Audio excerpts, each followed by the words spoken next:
Hey guys, welcome back to Life with Twinsies. I'm Jasmine. And I'm Charles. Today we're bringing you the review of Power Season 4, Episode 3, The Kind of Man You Are.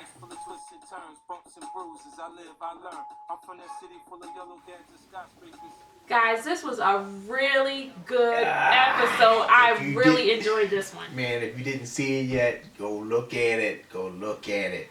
This thing started popping off from the beginning. Yes, so if you haven't seen episode 3, please go back and watch it before listening to this video because there will be spoilers. So we're gonna recap for you guys and give us give you guys our thoughts on what we think is gonna happen as we move deeper into the season.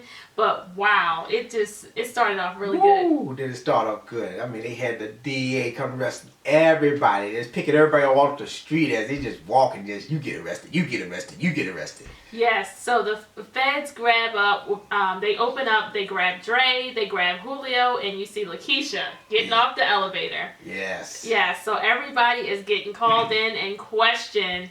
And to my surprise, I mean, it was just like nobody asked for a lawyer. It's just, they just pretty much, everyone knew what to say. They're just like, oh, Ghost is a stand-up guy. He got me out of the game. He believes in second chances.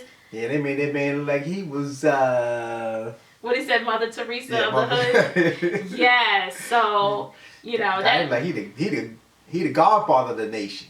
Yes, and then from there we go to Greg Knox's funeral, and you see Angela lingering in the back, and then they when she finally goes up and she's paying her respects.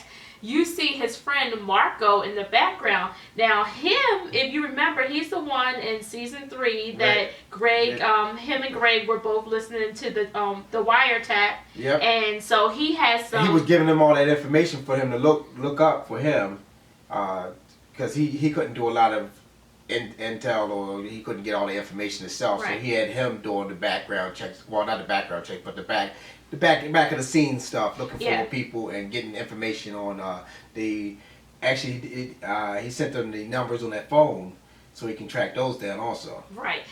This guy Marco, he works for Homeland Security, so he's able to get access to information that Knox may not have access to. Correct. Yeah. So from there, Ghost meets this new lawyer that's going to be sitting second chair beside Proctor. We hear about this guy, Terry Silver. Yeah, Mr. Silver.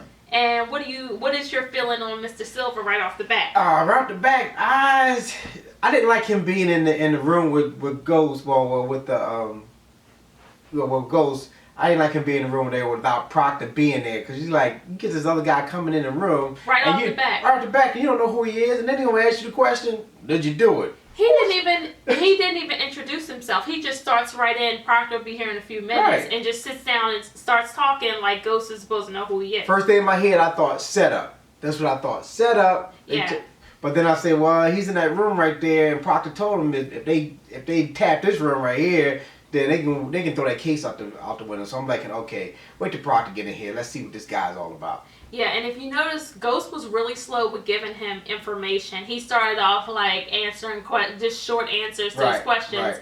And then once Proctor came in, he was just like, start from the beginning. You can tell him everything. Right. So. Not everything, but everything. Right, and as they're sitting there going over the evidence, Ghost looks down on the table and he notices something is off in one of the crime scene photos. He said, wait a minute, this phone in this picture that's in this drawer, this wasn't there when I came in there. I went to his apartment, but this phone wasn't there. And he know that because if it was there, he'd have stolen the phone. Exactly, because he knew from Angela that there was a missing phone in question, and whoever the mole was using the phone. Yes. Yeah. So Tommy tries to have a heart-to-heart with Tariq in the car. So he's doing his Uncle Tommy duties, and he's taking Raina and Tariq to school. And after Raina gets out of the car, Tommy just takes that time to talk to him and tries to get an understanding about why he's being disrespectful towards his mother and why he's showing out the way he is. And he just explains that Tariq is out there now. It's like feeding him. He got 2 people feeding him stuff. Right. And then the one guy that say he got his back, which is everybody know that Kanan ain't got nobody's back, but he's feeding him this stuff and trying to get him to believe in him, allow him, and then give him the stuff the kids want.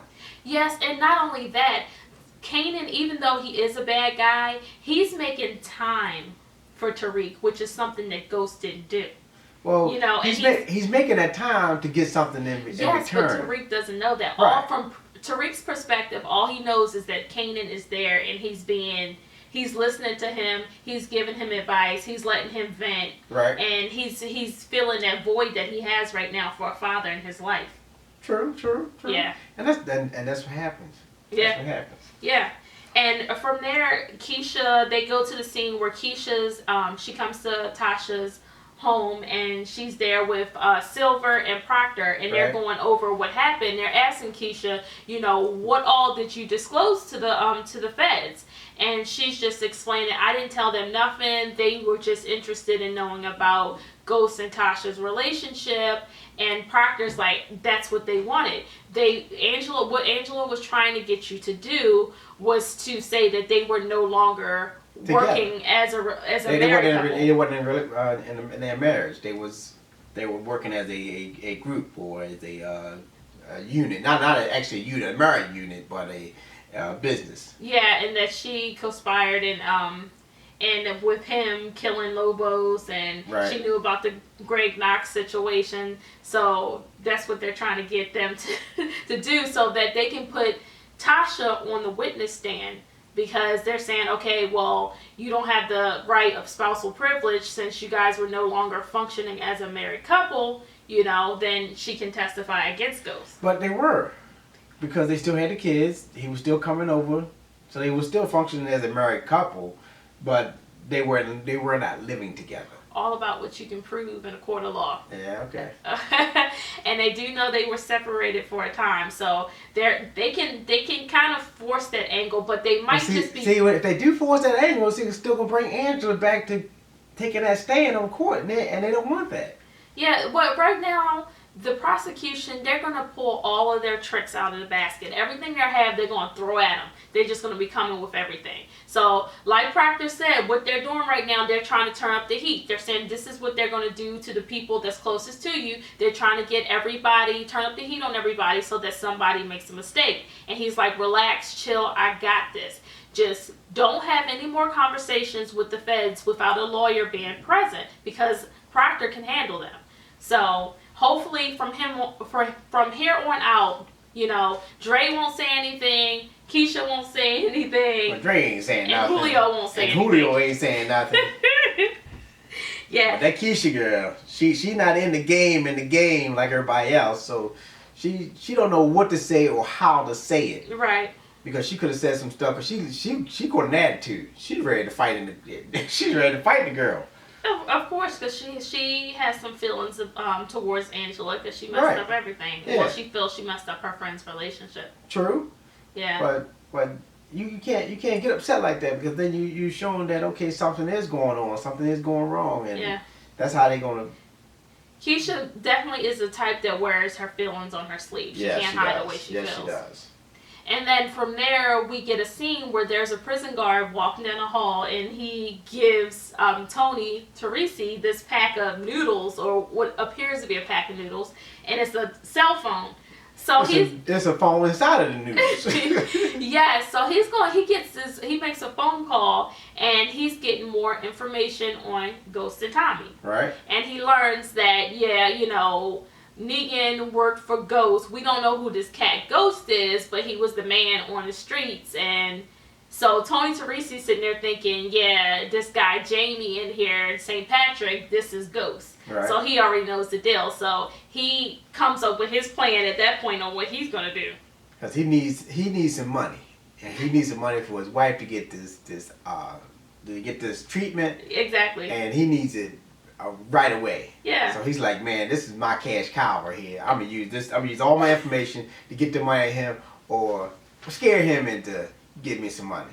So he's trying to blackmail. We saw that coming. Blackmail.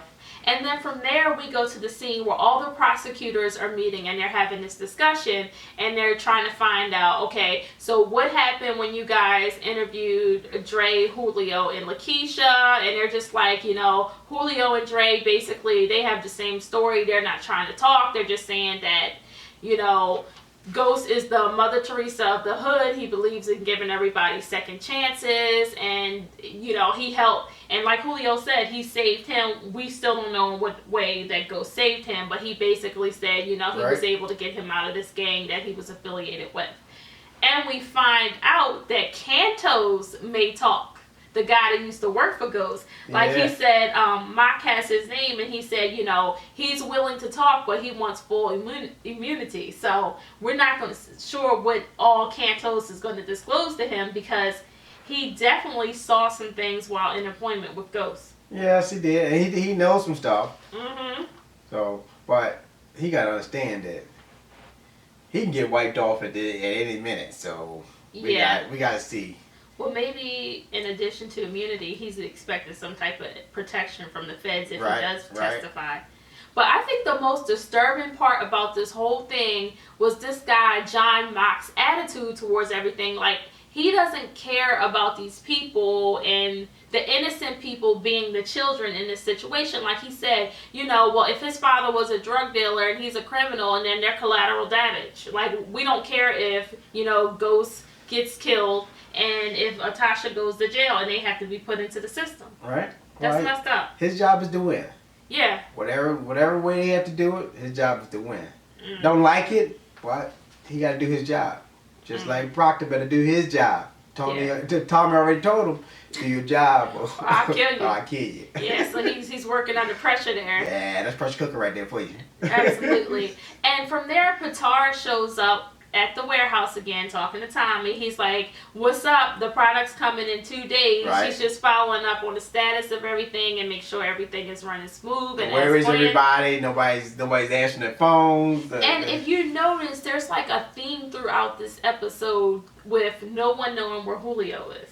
Right. What is the deal with Julio? We already know that Dre is trying to feed Tommy information that, because he don't like Julio. He wants to be the distributor. He wants to be Tommy's right-hand man. So every opportunity he gets, he's going to speak something bad about Julio. But just saying that Pitar notices that he's MIA too. Right. And it's like, where is he at for this unaccounted time?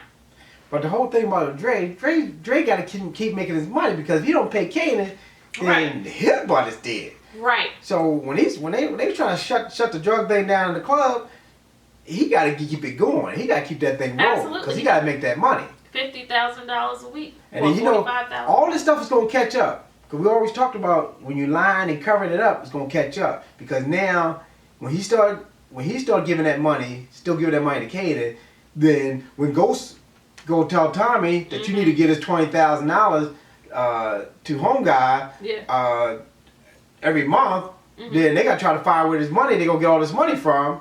And then they look at the club, and the club is missing some money. Yeah. All this stuff is going to catch up. That's what I'm seeing, is what's going to catch up. And they're going to have to justify, where's this money? Right. You said your bottles are bringing in good money. Where's all this good money? Right. And you paying Kanan what? $45,000 a week. $45,000? That's crazy. You can't cover that up. No. And I don't care how many bottles you sell. Exactly. Tariq is at school roughing up the bullies. So we have the same group of kids, this group of white guys. They're going to approach Raina, and they're giving her a hard time about Daddy, her dad being in jail still again. Right. And here comes Tariq down the steps, and he just roughs them up. And, you know, this...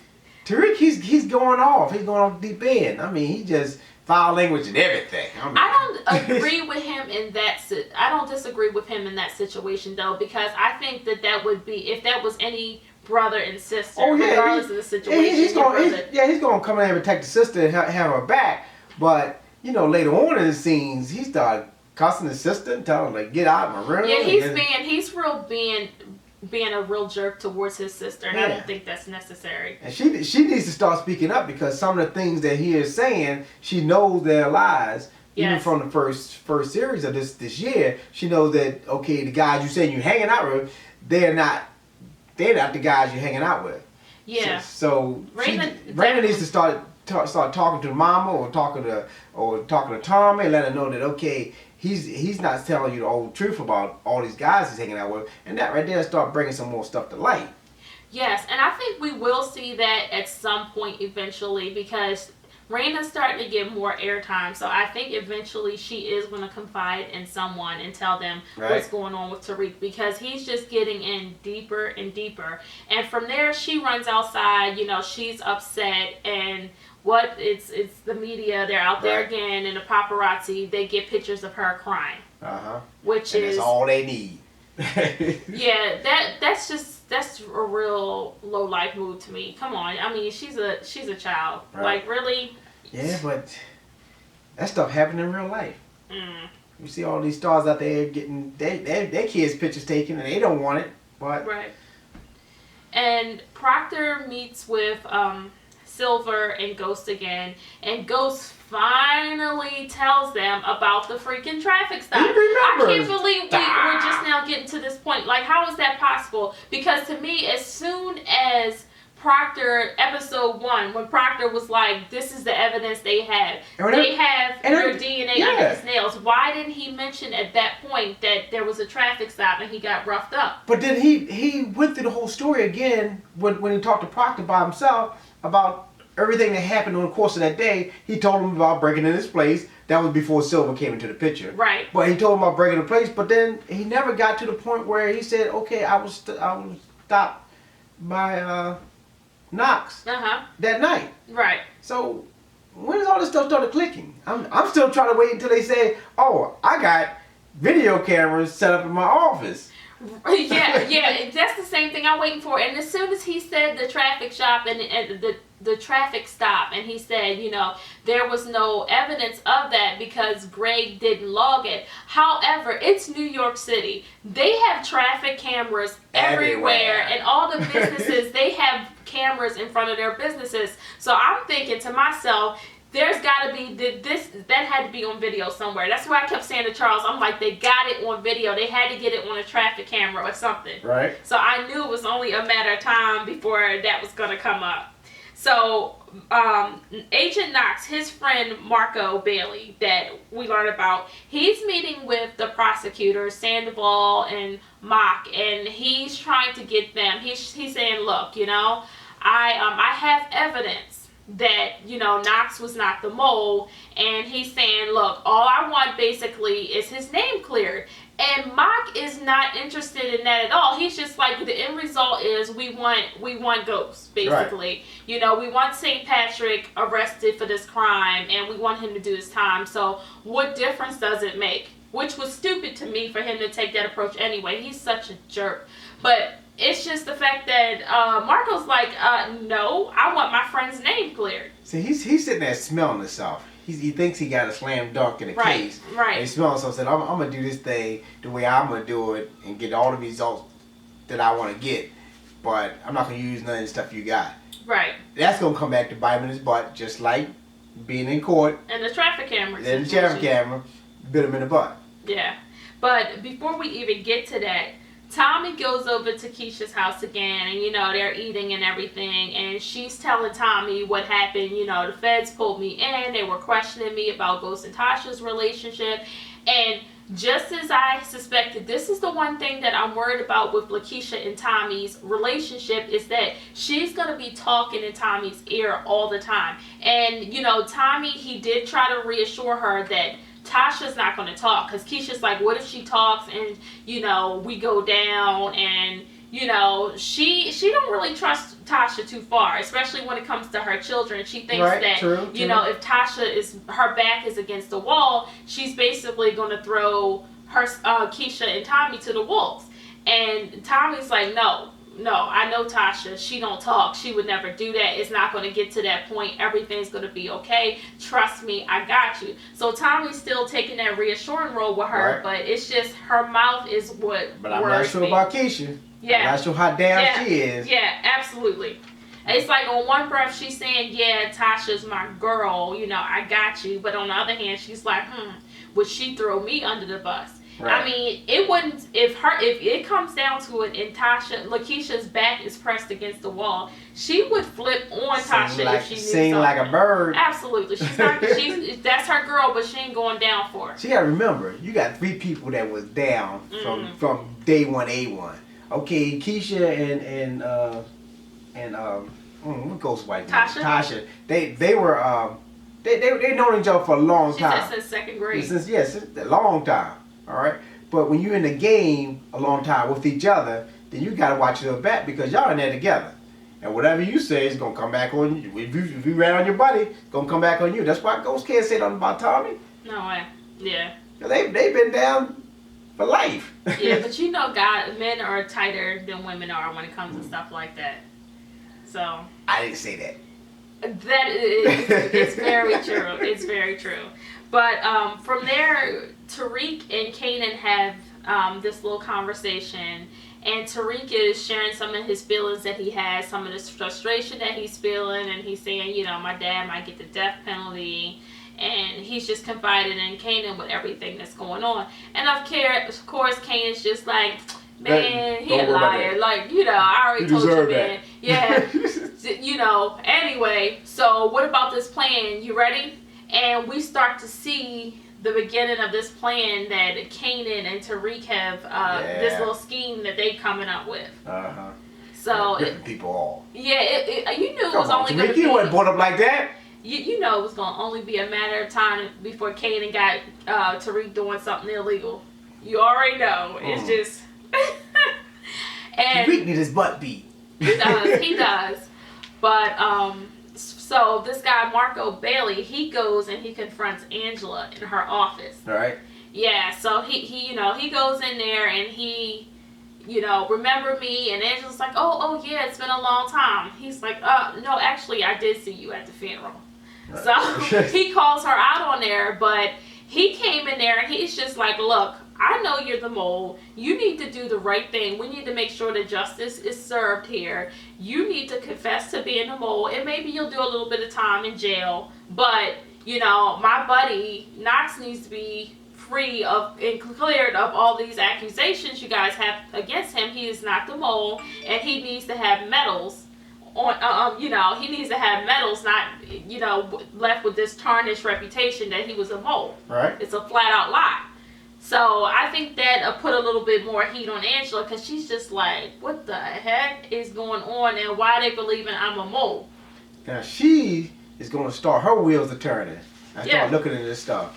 Right. And try to figure out what's going on here because what do you have that shows that, okay, I'm the mole? Right. And now, she did, I don't think up until this point, but I'm sure somebody will remind me, guys, if there was another time. But I think this was the first time that she realizes that Knox was still heavy on her and suspecting that she was the mole.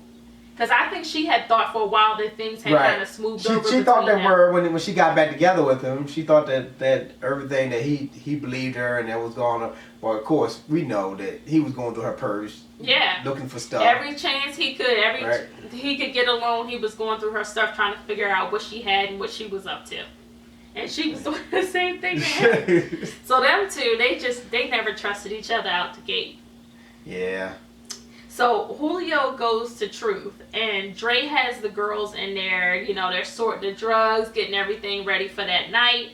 And Julio said, hey, Dre, you know, what did the feds have to say to you? And what did they question you about? And, you know, Dre's just like, I didn't talk. I didn't say nothing. Basically, same thing you did. We didn't talk. And Julio's like, hey, the heat is getting turned up on us. We need to chill out for a while. So stop selling the drugs through the club. The only thing about this is if you notice, this is the second time that Julio did something without first running it through Tommy. Right. And he did the opposite of what Tommy would have done. Right. So we don't see, that's why this is the thing is I'm thinking about what is going on with Julio here. What is he up to? I think Julio is thinking more so like Ghost. Okay. Because in this situation, Ghost was out. Ghost did the same thing. Yeah, he just say, hey, absolutely. Lay low for a little while until all this heat blows down a little bit, and then we can start back up again. Right. So Julio's thinking think of the same line of Ghost, but of course Dre can't do that. Dre needs the money. He needs to stay alive. He needs to make sure his daughter stay alive. Dre just cared about his own backside. Right, and Tommy is definitely more of a risk taker than Ghost is. But maybe Julio, he really does have Ghost's best interest in mind, because we don't know we don't know the details, his whole backstory about what his relationship is with Ghost. But he definitely has a loyalty with Ghost that he doesn't share with Tommy. True. So we're gonna get to that. But Dre is like, okay, and he, Julio leaves under the assumption that, Dre's not gonna run drugs anymore. So as soon as he walks out, he tells the Asian girl, I think her name is Sue. He tells her, can you go check on the bottle count for me? Check, make sure everything's set for the night. Right. So she's like, cool, when she walks out. And there's another waitress there that works at Truth. And he's like, I think her name is Ellen the Blonde. But he tells her, keep on setting these drugs up. We're going to do the stuff tonight. Don't say anything to Sue. Don't say that to nobody. Yeah, you're right. He did say, don't say anything to anybody. So, Agent Marco, he then goes meet with Agent Sachs, which is the white guy that's on the prosecution's team. And he's telling him about the wiretap that he has, but he's letting him know. The illegal wiretap. The illegal wiretap. But he's just telling him, he's like, look, he's pleading his case with anybody who'll listen right now. Right. He wants Knox's name clear. Uh-huh. So the only thing is, like, Sachs is like, this is going to mess up our case because, the angle where we're coming from, we're trying to spin it as, what is he saying? That, Ghost killed Knox because he was trying to protect Tommy. Right. And he's just like, so he was just like, this whole angle is not going to match up with us clearing him. So he's just like, he makes that statement that you weren't too happy with. Yeah, well, let's just say he makes a comment, but he's just kind of like, dang, this is putting us between a rock and a hard place right here. We go with that. But here comes the blackmail from Tony Teresi.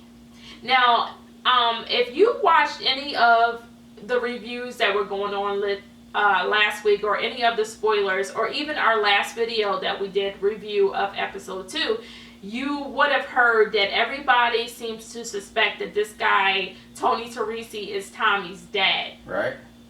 So, whether or not that's true, I guess we'll find out at some point this season. But, yeah, he seems to be somebody who has a lot of connections. And well, of course, they say he was running a gang and they was out there killing people, so, yeah. And he's in there for murder. Yeah, so he's for multiple murders. Yes. So he approaches Ghost and he lets him know, I know who you are. Right. He's just like, the jig is up, basically. And he ultimately tries to tell him, I want $20,000 a week dropped off at this address, and I want Tommy to do it.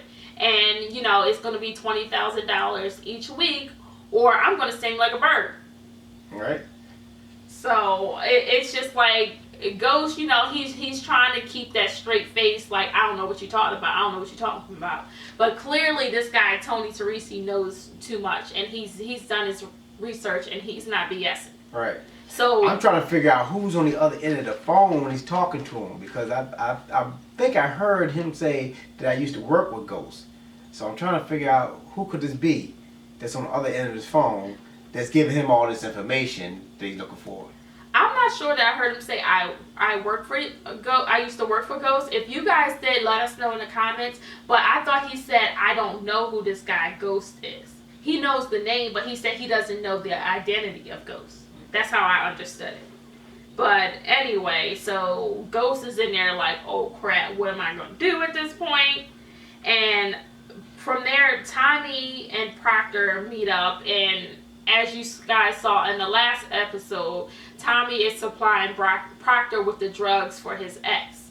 His ex must be using every day. I don't even know how the woman is functioning. No wonder she's a rat. I guess Proctor's trying to buy some time with giving his wife the drugs, because she's like, this girl is whacked out there. Right. Yeah, and we don't know what she said. She yelled out when he was on the phone talking to Ghost that well, she said that she was going to tell the police that he was the one who got her hooked on the drugs. Right. So maybe there is some truth to that. We don't know yet. Or if, she was just talking to be talking. Right. But it's going to be interesting to really find out the history with Proctor and his ex and why she's hooked on drugs like this. Uh-huh. Yeah. And from there, Proctor and Silver have a discussion, and this guy Silver, even though he's a prick, he's really not stupid. He's very smart, and he picks up on a lot of things, and he can tell Proctor is lying and hiding something. Yeah, he's hiding something. He's not sure if he's lying, but he know he's hiding something. Right. He's not telling him everything that him and Ghost are discussing or that he knows about Ghost. Right. And he lets him know, if you representing Tommy and now Ghost, that's a conflict of interest. Yeah, I understand that, but the district attorney knows that, okay, he's representing both of them. So they haven't brought that up yet. That's pretty strange, because he just got Tommy off, and now he's here trying to get St. Patrick off. Right. So, I don't know. When are they going to bring that up? Well, Silver definitely knows that there's more to that relationship with those three. Right. And Proctor's just trying to shake it off, looking very guilty, Right. might I add. But we're going to see if anything else becomes of that situation. He said, just do your job. Don't be looking at anything else. Look straight ahead and do your job. So this guy, Agent Sachs, he goes to the judge again, and he's just trying to feel him out on how he feels about this illegal wiretap to see if he could possibly bring this into the case. And the judge is like, really? He's just like, I don't want any parts of this. And he's just like, what are you guys doing? And he's just like, get out of here with this mess, basically. Yep. The fact that he even had the gall to go up to the judge and ask him about that, knowing that he wasn't going to be able to use that in court. Yeah, he knew he couldn't use it, but he was just trying to feel the judge out, trying to see, okay, we got this evidence, and we got a lot, we got strong evidence. Right. Will you let it slide in? No. I don't know how you thought you would get away with that one. Right. But when Ghost meets with his lawyers again, in comes Angela, and of course she wants to speak with Jamie alone, and he's like, I don't trust you. Nope.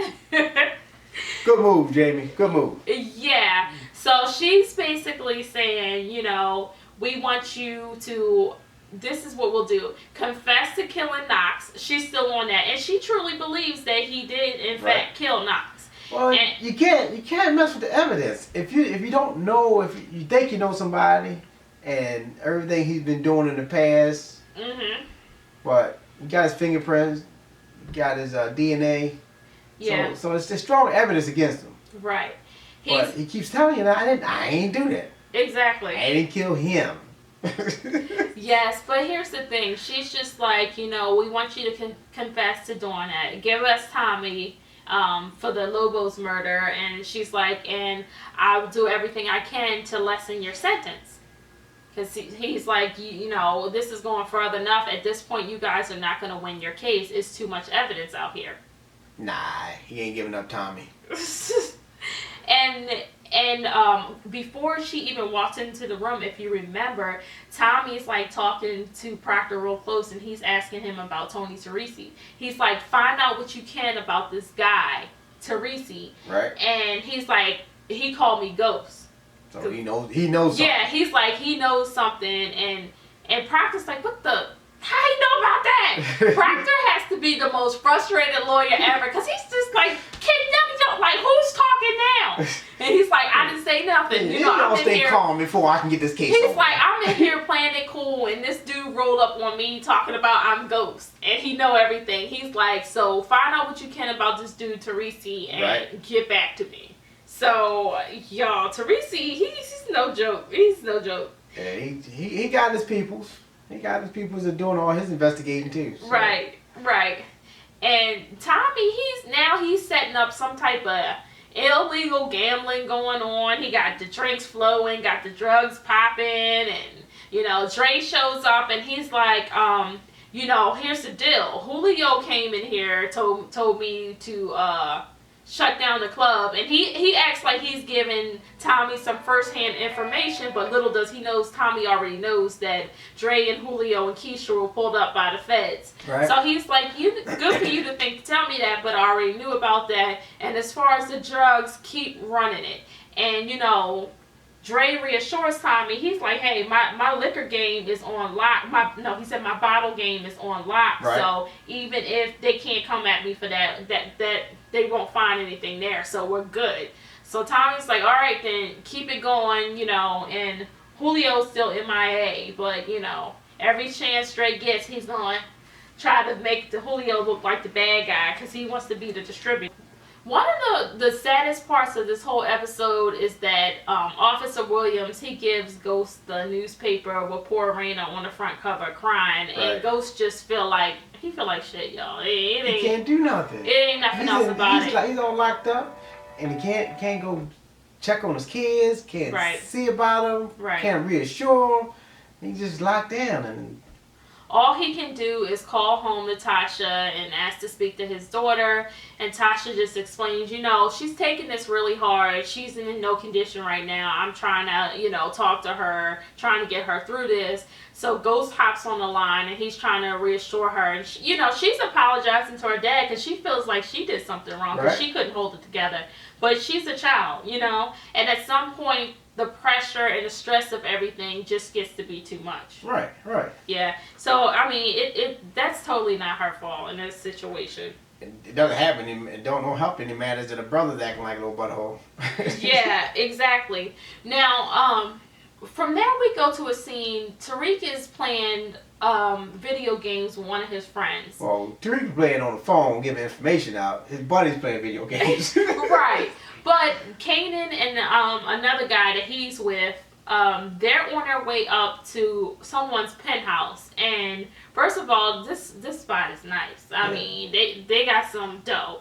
And when he gets to the apartment, you know, they show the pictures and we realize it's the kid that's been giving Raina the hard time. It's his house. Right. So they somehow conspired to get the security code, and they're in on that, and they're just going in there, clean the house basically. Anything they can get money for, they're taking it. Mm-hmm. So, I feel like that scene happened so fast though that I could have missed something with it because I'm still not clear on how he was able to get that security code. I guess they all friends. They were all friends at one time. They all hung out. And then now, of course, Tariq is not playing ball anymore. Right. So he's not with the crew anymore. But I guess he's been to that place enough times that he know the codes. I don't know. I think it's more to it there, but I'm definitely gonna go back and watch that scene again because I know everything transpired so fast that I was just like, hold up, they're in here already and what they're doing, and Tariq's just sitting there acting like he's playing the video games and stuff and feeding Kanan information. Right. So that was crazy. Now, this guy, Agent Marco, at first I thought that he could get himself killed, but this guy's pretty smart. He might just be the one that finds out something that gets to that discovers that Mike is really the mole first. Right. Because he's in the bar and he's recording everything that he does. Like he's sitting there speaking into the recorder, going step by step, which is really smart on what he's doing. Right. Okay? And Sandoval comes in behind him and he's just like, there's something I didn't tell you. And he's like, yeah, Greg called me that night and he wanted to talk. Of course, and we all know Mike Sandoval's just basically covering his tracks and he's trying to find out what this evidence is that Marco has. That's really what that's all about. So, you know, Marco's talking to him, and he's just like, again, he states that he just wants to clear Knox's name, and, you know, they have a recording it's an illegal wiretap, but, you know, this is what it is, and this is what we're trying to do. So, Sandoval's like, oh, okay, yeah, you know, he wants in, he's like, yeah, I can help you, we can work together on this, but Marco, I don't think he... Yeah, because he wanted that stuff right then and there.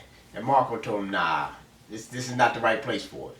And when he walked out, my man Marco, he goes back to his laptop and he pulls up this ID.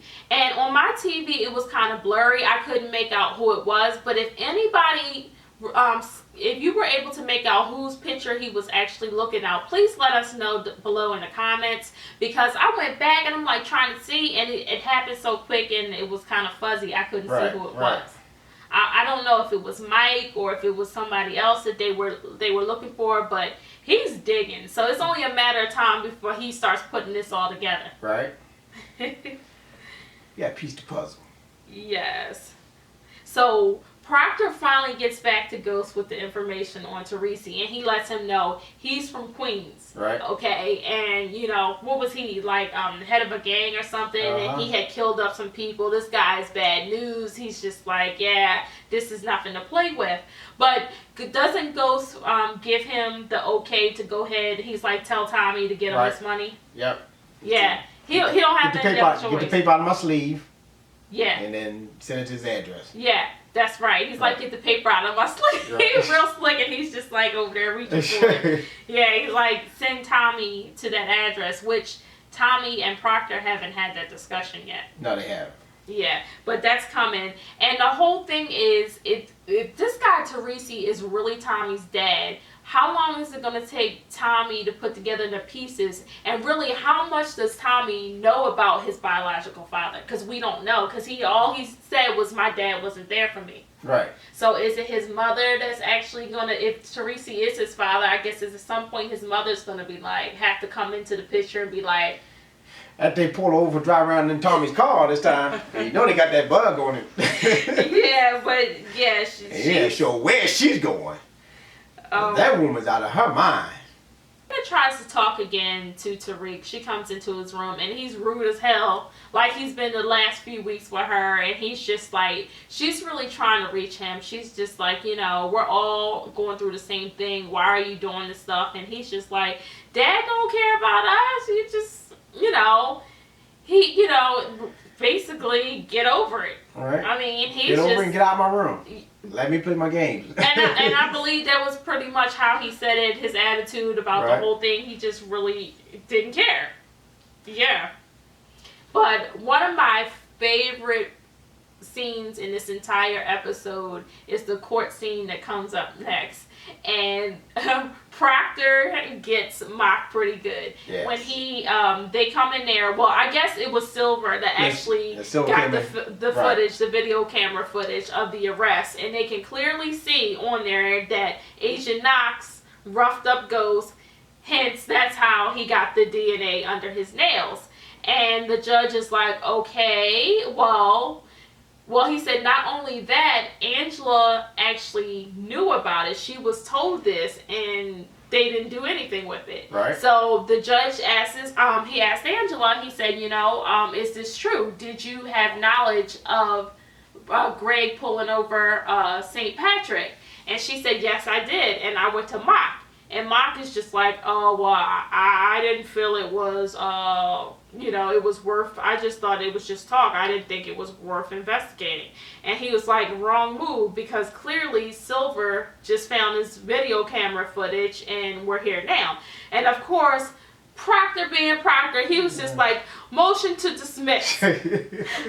Judge is like, you're not getting off that easy. And he's just like, but I'll let you use this evidence in the case. And Mock's just like, well, that could be a slippery slope for them, because that could show the jury that they actually tried to cover things up. Right. Or it could imply to the jury that the prosecutors are trying to cover up evidence. So rather than go down that road, Mock just says, we'll just throw that out. We won't even talk about the DNA. We'll just have, his fingerprints on the window and the murder weapon. Basically, is what the prosecutors have at this point.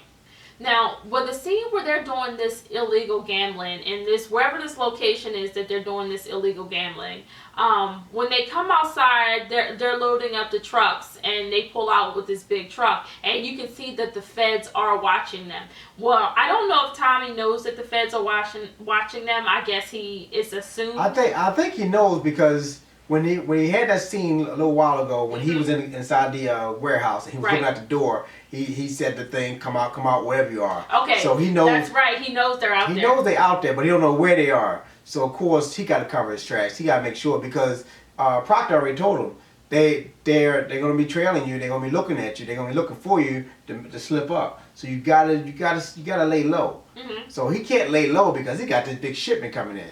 So he gotta do everything he can do to act like he's hanging low and not disguise or disclose anything that they're doing. So he got to be really careful how he moves stuff around. That's true. Yeah, Tommy is definitely thinking ahead. So from there, he takes the truck over to the warehouse where Julio and the rest of the guys are, and they're ready to receive the shipment. And Tony's like, all right, Tommy's like, all right, y'all, business as usual. Let's keep it moving. And of course the detectives who's out there watching the place. They crazy. They said, "Oh, what's that truck right there? Oh, don't worry about that truck. Let it go. Let it go. Bad move. Yeah, bad move." But we see Mock come and talk to Angela, and he's just like, I really made a mistake, and you are very valuable to this case. So he's going to let Angela back on the case and back in the team, which is good because she's going to be in the know of what moves that they're making and what evidence they have. And it's good because she can see some of the stuff that they have, and she can tell them, okay, that ain't right. Mm-hmm. That ain't good. He ain't that sloppy. He's not going to be that careless on the way you guys portraying him to be. So that's going to start opening some eyes up right there and probably get them to start looking at other avenues, slightly look at other avenues to see what else is going on in that case if the other agents don't look into it. Right, and see, this is it's very good too because when Angela finally realizes that Ghost did not kill Knox, she's gonna feel like some dog crap for real. Because after putting his kids through all this, I don't think she gives a crap what happens to Tasha, but the kids, I think she kind of has a soft spot there, and she really don't want to see them in the system. So this has had more fuel to my theory that I think that Angela's going to be the one who helps get Ghost off. But if by chance they do go to jail, would you think Angela would adopt the kids and take them into her home? Really, Charles? Really? First of all, Angela's on the verge of going to jail. She's on the verge of going to jail. So, hey, Agent Marco is trying to go after her. He's trying to hang her out to dry. So, it's within her best interest to get Ghost off. Yes, true. Yeah. So, Silver, the closing scene, guys, and I don't know if you guys out there felt this way too. Maybe I'm looking more into it, but I don't think so. Because as you know, if you watch all 4 seasons, Ghost don't do anything by chance. And a lot of time, he already has a plan in his head that we don't find out about which is, it's not revealed to the audience until much later. Now, you can tell from the beginning of this episode that he was kind of leery of this guy, Silver. And he was kind of watching him. Right. Now, he's just going to call him down to the jail and have a conversation with him. And he's just like, don't judge me.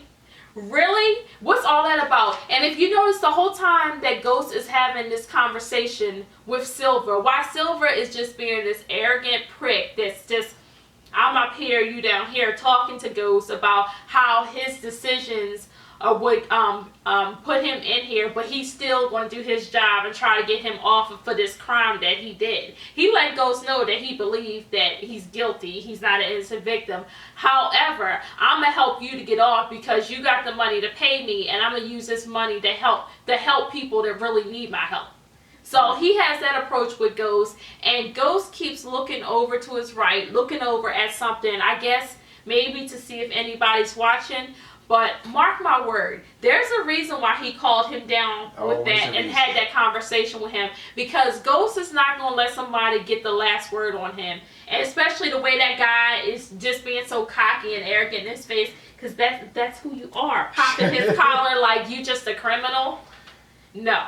The brother man, that's going to come back on him, and he's going to be the one looking stupid at the end. So whatever plan Ghost has up his sleeve, we don't know yet, but you best believe there's going to be something coming down. Something coming down, yes. So, I mean, any other final thoughts on or predictions for next week? And mind you, we have not watched the trailer yet for episode 4.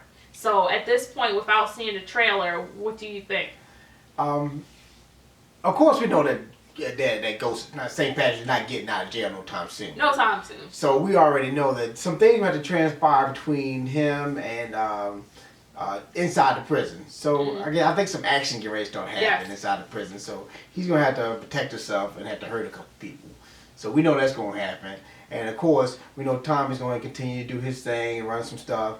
But that's gonna get a little dicey trying to find out where everybody's hiding out at and where his guys are. Why they keep being missing in action? Not just because they were caught up in with the DA and the district attorney and all them, but they're missing. They're not always around and they don't answer their phones. So he's gonna have to find out what's going on with them. So it's a whole lot of stuff that's gonna happen again. But these things they're popping. I mean, every week they're popping. Yes. Say like I got it. I can't wait till next week. Come on, let's bring it out. I got a question for you. So you remember, like last episode, I was saying that Tony Teresi was basically gonna be he was basically gonna offer some type of protection to Ghost, and Ghost was going to give him the money to for his wife's treatment. Right. So now we saw today that he's basically blackmailing him. Do you think that Tony Teresi is going to offer any type of protection in jail for Ghost, or you think that basically he's just going to be like the enemy who's waiting to blackmail him? I don't think he's going to offer any protection. Okay. Ghost can protect itself. Okay. Because you know if you see any other movies or any other prison movies, you know that once the guards let somebody in, they shut the gate behind. Right. So it's just either 2-on-1 or 1-on-1, and maybe in the rare case it's like 3 or 4-on-1. Okay, in that case he can handle himself. Yeah, I know he can handle himself. He's a bad motherfucker. That's not what I'm questioning. The thing is, I don't think he needs to offer any protection. Because at this point, I don't think Ghost wants any protection from him because he's already trying to blackmail him. So how can you trust the protection? Could be. But see, what I was thinking is, even though Ghost can handle himself and he doesn't need protection, however, he has to portray this image that he is James St. Patrick, club owner, family man, that he wouldn't kill anybody. He wouldn't even harm a fly. So my whole thing is, if you got people trying you, and Tony Teresi, he can move people in to keep trying him to the point that Ghost will have to fight back. Right. I mean, I don't know how many risks he can keep discreetly, be discreet and just break them under the table, but I'm just saying, But you don't know who Ghost got in there. Ghost know a whole lot of people. He's been around the game for a while. Where they at? It's possible, right. But, is it probable? Yes. But I don't know, guys. So what do you guys think about Tony Teresi? Are you guys feeling that he is in fact Tommy's dad? What's going to transpire between him and Ghost while they're in this prison? That's going to be interesting to see, because at this point I don't know how helpful he's going to be towards Ghost, or if he's just going to be another man in there trying to blackmail him, and we're gonna have to see what happens with that. Right. But you guys, if you have any comments, or let us know how you feel, any predictions for the next episode, let us know below in the comments. And like I said before, you can catch up with us on Instagram and Facebook, like with Twinsies. And we had a family vlog last week that we did. If you guys haven't had a chance to see that, please check that out, and how we celebrated the 4th of July. And again, we'll have Queen Sugar coming up this week. Actually, we have 2 reviews to give you guys on Queen Sugar, because we are still behind on the last one that we did. We need to post that. So you have that to look forward to. So I guess we will see you guys next week. We'll be back same time, same place for Power. Take care. Twinsies out.